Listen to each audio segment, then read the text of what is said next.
All right. We Well, we gave the viewers a good cliffhanger. good intro. Well, ladies and gentlemen, welcome to the 24th edition of the Forward Pass podcast. We've got two more games to preview from this playoff round.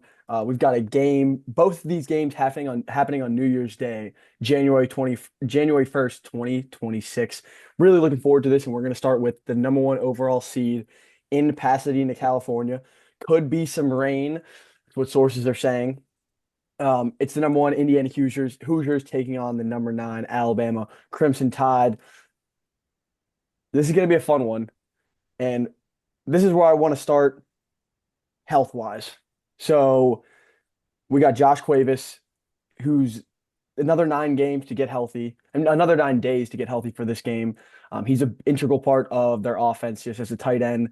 He can block, catch, all the good things. He's number 80. We've got Jam Miller, also 9 days of rest, and then LT Overton is expected to play, who is their best for like NFL edge rusher. I do like Jan Pierre a lot too, but that also is another health thing for the Alabama Crimson Tide. My most intriguing matchup that I pointed to in this game is Bryant Haynes, the defensive coordinator of Indiana, versus the Alabama offensive staff with obviously Caitlin DeBoer and Ryan Grubb. The Indiana defense has kind of boxed Ohio State and Oregon in two of the most impressive wins this year in the country coming from one team. So very impressive from Bryant Haynes.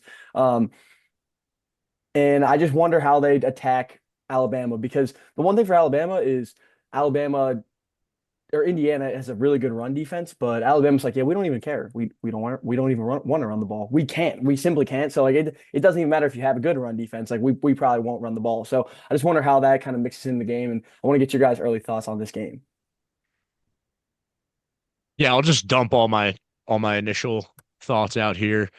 First thing I thought of is the last time Alabama was in the Rose Bowl. It was very recently. I'm sure everyone remembers the 2023 iteration. It was Nick Saban's last game as the head coach of Alabama, where they lost to Michigan, who eventually won the national championship. And getting into this game in particular, I've doubted Indiana for too long and too often. Basically, every time they played a big game since Kurt Cignetti took over, I've doubted their merits as a true contender. And last year was a little more valid to do that because there were limitations on that team. And once they started playing better competition, you saw those limitations come to light, and they ended up getting bounced early in the playoff by Notre Dame. But this year is a completely different story. They're a legit football team. And it finally took me up until the Big Ten championship game to fully accept that and just ingrain it into my consciousness that Indiana is a legitimate contender for a national championship. And that's just going to be the new norm for that program going forward with Kurt Cignetti at the helm. And in particular this year with Fernando Mendoza at QB. And I want to get away from downing them because I even after the Big Ten championship game, honestly, I found myself thinking, wow, if they roll the ball right back out there next weekend, Ohio State's going to win. I did the same thing after the Oregon game. And I think the main reason I'm doing this is because of how unprecedented this run has been out of their team and how quickly they were able to turn the program around as soon as Cignetti got there. But I think we might not appreciate enough the level that they've reached already in just his second year there from where they were at. And I in general, I'm just done doubting this team. And then Alabama, on the other hand, has left me with a ton of questions basically after every game. And it's the inconsistency that you see from them. When their offense is rolling, they're really good. You saw in that 17, they were down 17 points and were able to come all the way back, score 34. And you saw the potential that they have in that team again. But even so, they always leave some stuff out there. And in a game like this against Indiana, you're not going to be able to get away with things like that. Like, I'm just thinking back, there were so many drops in that Oklahoma game. And it's stuff like that, like drops or miss IDs where your quarterback ends up getting sacked because there's a free rusher. And sometimes those even lead to turnovers as well. I think that you could get away with it against Oklahoma because they were a little prone to that too. But against a team like this, it's not going to be as easy to overcome some of those mistakes. And those are questions that you're not going to be able to get over with Alabama until this game's actually played and until they can prove that they can limit those mistakes and not let other teams capitalize in that way. And I'll leave it at that for now. I have a matchup I want to highlight, and then ultimately I'll give my prediction. But those are just the initial going into this game. That's how I've put it in perspective and how I'm approaching it with picking who's going to win. I think that sets the scene nicely. Archer, what you got? Yeah, I'm going to highlight two key matchups that I think are going to kind of determine almost. First one, I hate doing it because they don't play on the field at the same time as each other, and like people always talk about like the quarterback wins the stat. It's not, but I'm really interested to see Mendoza versus Simpson as they compare to each other. I know Chuck, you mentioned it in the document, but I keep seeing this stat, and I actually checked, and it is true with the whole Mendoza splits versus like certain teams. And like he was 33-6 this year with 2,900 yards plus awesome stat, like Heisman winner, obviously. But when you dig deeper to his stats, 27 of those came against Kennesaw State, Indiana State, Illinois, Michigan State, UCLA, Wisconsin, and Purdue. So that is 7 of the teams on their schedule that aren't great. I mean, Illinois is in there, and Illinois is they're a fine team. Like they're nothing special, but he had a stellar day versus them. But then when he broke down his splits versus teams that are going to have a really high talent profile, like the Ohio States, the Oregons, the Penn States, he looked more pedestrian than he did in those whenever he wasn't playing like the G5 and the money games and stuff like that. And I'm not saying that he doesn't have that ability to do that same thing for G5 that he could do against the Power Four. But I think it's going to be really interesting to see how he responds to probably, I'm going to say, the second most talented defense he's going to see this year. I think Alabama's defense, like talent composite wide, is better than Oregon's. I think it's worse than Ohio State's. Yeah, And fair. he didn't light the world on fire against Oregon. In fact, he threw a pick six, but they still got the job done on the road. And then against against Ohio State, he did throw a few great passes, but again, he didn't light the world on fire. And I think that's going to be interesting to see how he responds to Alabama's defense. And another thing I want to talk about is Ty Simpson. I'm really interested to see how he fares against this Indiana defense that Chuck's mentioned, Luke mentioned. It's been stout all year. They've showed no true weakness or like total flaw in their game. And I'm interested to see because I think that Ty Simpson's ceiling is higher as a quarterback than Mendoza's. His flashes of potential, like in greatness that you saw. And unfortunately, it was earlier in the season for Alabama, which is against like Georgia and teams like that. He had flashes where he looked like he was a NFL 1-1 pick. And then he also had times against Oklahoma games, Auburn at times, other games along the way where he looked like a very pedestrian quarterback and arguably worse. So I think Mendoza's floor is a lot higher than Simpson's floor, but I think Mendoza's ceiling is not a lot, but I think it's lower than Simpson as a pure passer. So I'm interested to see how that will fare in a game like this when quarterbacks aren't the end all be all, but in these quarterfinal games, they are a huge determinant in if you are going to be successful and win the game. And then one last thing I wanted to highlight kind of goes on with it. I want to see how Alabama's rushing attack does versus Indiana's defense because I think that's going to set the scene for Simpson. Probably not good. Yeah, probably not good, which is going to be unfortunate for Alabama. But obviously, like when you develop a good running game and you have a good rushing attack, your passing game opens up and everything else in your offense will go better. And the problem with Alabama is basically the entire season they have not been able to run the ball. Even against Georgia and probably their marquee win of this year, I believe, I can't remember the stats off the top of my head, but they rushed for, I think it was sub 75 yards. And it wasn't, for that game, you had Simpson looking like probably the best quarterback in America that day.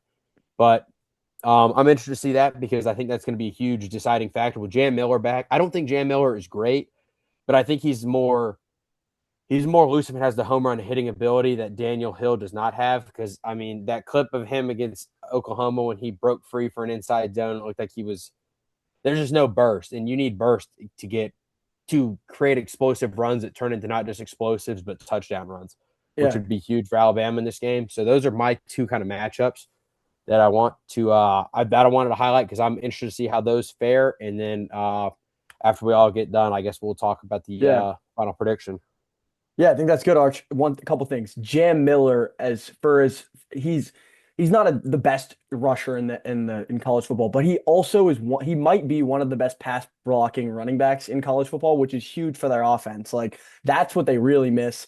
And we've talked about this on the podcast all year. Jam Miller is a weapon when blocking blitzing linebackers and blocking edges. Like, dude, the guy can just block and pass protection, and he doesn't MA that much compared to Hill. And I think they're getting Riley back, their other back um, for this game, which who knows how much he'll play. We'll see how healthy Jam Miller is. We'll see if he's on any type of snap count. But and then I also like what you said, Arch. I echo the same sentiment. I think Ty Simpson can outduel Mendoza. I don't know if he will or if he won't if he won't. Like that's to be determined. But he is very capable of outdueling Mendoza. And there are times where he looks like the better quarterback. And during the 4 game stretch where they beat Vandy, Tennessee, Georgia, Missouri, he looked like the Heisman favorite.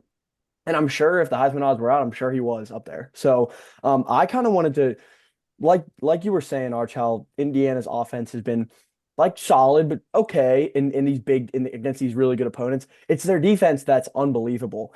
And their defense is like a boa constrictor. Like they pressure you so much and they sack the quarterback so much that they just suffocate offenses and they suffocate quarterbacks. And the quarterbacks just don't have time. Their eyes are in the wrong spots and they throw interceptions. They have a guy with 6 interceptions, the 24-year-old, the 24-year-old kid safety Lewis Moore. He's got 6 picks. They also have they also have 5 players with over 5 sacks. They've got Elijah Hardy with 8, Isaiah Jones 7, Stephon Daly 5.5, Tyreek Tucker 5.5, Mario Landino from he's got 5, Allentown, Pennsylvania, Keystone Baller. He's down. Yep, Keystone Baller. But yeah, they've got 5 dudes with over 5 sacks. To put that in perspective for the viewers, Georgia has 0 players with 5 sacks, and Georgia's also a really good defense. But this Indiana team is like a boa constrictor on defense. They just suffocate you with pressure. And on the other hand, the Alabama defense is more of like a venomous snake where you can gain yards on them, and they're not the most impressive in terms of like down to down play. But all of a sudden, like your offense just starts slowing down and you don't get points. That's what it happened with Oklahoma. Like they get 17 early points, but the venom goes in, and if you know how snake venom works, you could be perfectly fine for 30 minutes when the venom enters your body, and then all of a sudden the venom starts to do its thing, and like you die, and offenses start shriveling up, and that's like what I think Alabama's defense is like. Like they're again, they have NFL talent, they have NFL personnel, but they're more of an execution based defense, and they don't pressure the quarterback as much as Indiana. So the snake analogy is my analogy of these two defenses. You've got the Indiana boa constrictor, and then you've got the venomous defense in Alabama, and that's what Alabama is going to have to lean on at the end of the day because their offense, it can be good, but I wouldn't expect them to put up 32 points in this game. Like I would be super surprised if they were just able to execute down after down after down, not being able to run the ball. They're probably going to be in a lot of 3rd and 5 plus, which not great for efficiency. But this Alabama defense is for real. And I think that's what they need to lean into, and that's what I think their staff is ultimately going to lean into in this game. Now, I want to get a little bit into the weeds here and talk Do it. about a little offensive line play for Alabama. Arch mentioned before their inability to run the football has been a pretty prevailing theme all year. And you saw that in the game against Oklahoma. They cracked a few runs. I know Hill had a nice pin and pull run, and then he scored a touchdown as well on like a duo play in the red zone to put them up by 10 points late in that game. But for the most part, there has not been a lot of encouraging signs on the ground for them basically all year. And this is putting Ty Simpson in a tough spot a lot of the times. And when a team's also able to heat him up on 3rd down and generate pressure, that's where you see some of those frantic mistakes that he can make. If there's a free rusher coming at him, or he just can feel pressure and he's looking very uncomfortable and frantic in the pocket. And you saw that at the beginning of the Oklahoma game. That's the tail of the tail of the offense is times when Simpson feels comfortable and times when he doesn't. And when he feels comfortable, like we've been saying, the potential that he has, I don't think we've even seen the best that he can be yet. And he's a really, really good quarterback when he's comfortable. And I can't imagine how good he'd be if they had an actual viable run game. But that's just not the reality of the team this year. So you got to look at it from the perspective of the run game's not going to be there. So a matchup that's going to be very, very critical. And it's a theme we've seen in Indiana's big wins this year. So starting with Alabama's offensive line, they've rotated their interior three a lot this year, especially at the guard spot. Parker Brailsford is their center. He's an All-American. He's been pretty locked into that spot. Well, he's every time he plays, he's starting at center. He's one of their best OL, if not their best. He was on that Washington team that made a run with DeBoer in 23. He's been around for a long time. But the guard position has been a revolving door. Names like Cam Dewberry, Caden Roberts, Vandemark and Wilkin Formby, they've taken the majority of snaps at guard. Formby and Vandemark usually start, sometimes Dewberry, but it's a revolving door and it never seems like they can truly settle on a starting five. They've been running a lot with so Wilkin Formby actually started the year at right tackle for Alabama and he's played a lot of tackle for the team, but since Michael Carroll, the true freshman, has come on and started a bunch of games there, he's been starting at right guard. So that position has been very critical for them. And in this game, when the Indiana pass rush, like you mentioned, how many guys on their team have over 5 sacks, they're going to give you a variety of pass rush looks when you're in obvious third and pass situations, and it's going to be blitz looks or sim pressures or games. They're going to heat you up in a lot of ways and try to affect Ty Simpson. And they've had a lot of success doing that all year. They did it against Ohio State and they did it against Oregon. And you could argue that for Oregon, for me, for sure, have a better offensive line than Alabama. Ohio State, it might be a little closer, but they were able to successfully do it against Oregon. And Dante Moore was under duress a lot in that game. And I think at this point, you have to trust that that's going to be there for them. So Alabama being able to ID correctly, be on the same page. Jam Miller and their other backs are going to be a big part of it too. Being able to give Ty Simpson time to operate because if he's in third and long situations, he needs to be comfortable and be able to deliver the ball. And if he's not, then I don't think Alabama has much of a chance. And you've seen what Indiana, like you were saying, they're a boa constrictor, and if they wrap themselves around you and they're able to pressure the quarterback, they're pretty hard to score against. And we've seen it. We've seen that they can do that. There's proof. They put it on film that they can do it. So for Alabama, I think the game is going to hinge on that. And if they're able to get pressure, then Ty Simpson's not going to be able to do too much. And I think that Alabama is going to be in a lot of trouble. So that matchup in particular is something I'm really excited for. Can I add on? And I want to add on yeah, that absolutely. with Yeah, like offensive line play, but shifting it into the secondary and the wide yeah, receiver position. I please. think that like what Indiana does is they play zones, so they play just like a conglomerate of different coverages. They'll play cover two, they'll play cover six, they'll play cover nine. They'll play whatever zone coverage, and a lot of it is fire zone where it's like three deep, two under, three deep, or three deep, three under. So when they're bringing five or more, and they're playing coverage with like an open zone. But the way they disguise everything is brilliant from Brian Haynes. But when you do that, when you play a lot of zone coverage, the slot receivers are going to be the receivers that like need to be able to identify the zones, sit in the zones, catch the ball, and make plays. And Alabama has two of the most versatile receivers in college football, and Jeremy Bernard and Lottie Brooks. Both of them are superb run after catch guys. And like we saw that with Lottie Brooks, 4th and 2, Oklahoma, 17-0, need a play so badly. Well, they get it. And they get it like, dude, short spacing route, or it was really just corner spot.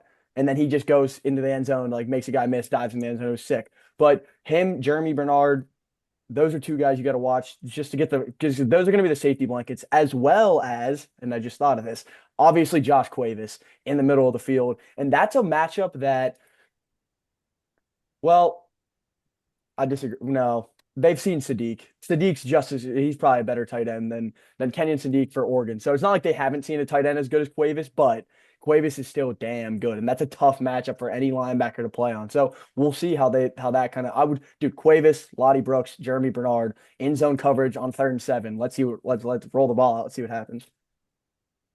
Absolutely. Yeah. And I mean we can get into predicting the game now. I'll just give my pick real quick. Uh, I think it's obvious based off of everything I've been saying.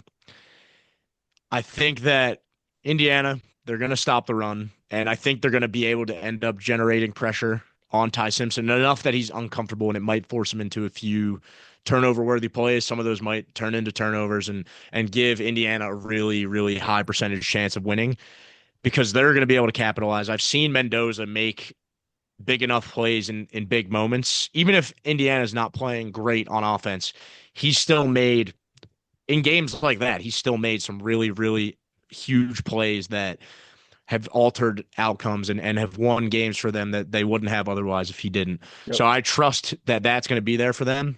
And I really only think they're going to need to be in that 21 to 28 point range to win a game here. I don't think Alabama's going to put up over 28 points like we were saying.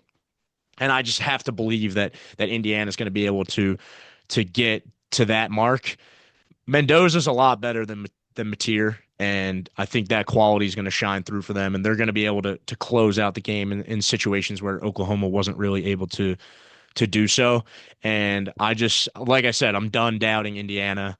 If I feel bad for Indiana fans if this is the one that they lose because every other time I've picked against them and they've been able to win, but I'm not gonna sit by and allow for the outcome that or I'm just not going to allow myself to pick against a team that has the capabilities that it does and keep doubting them when they've proven otherwise.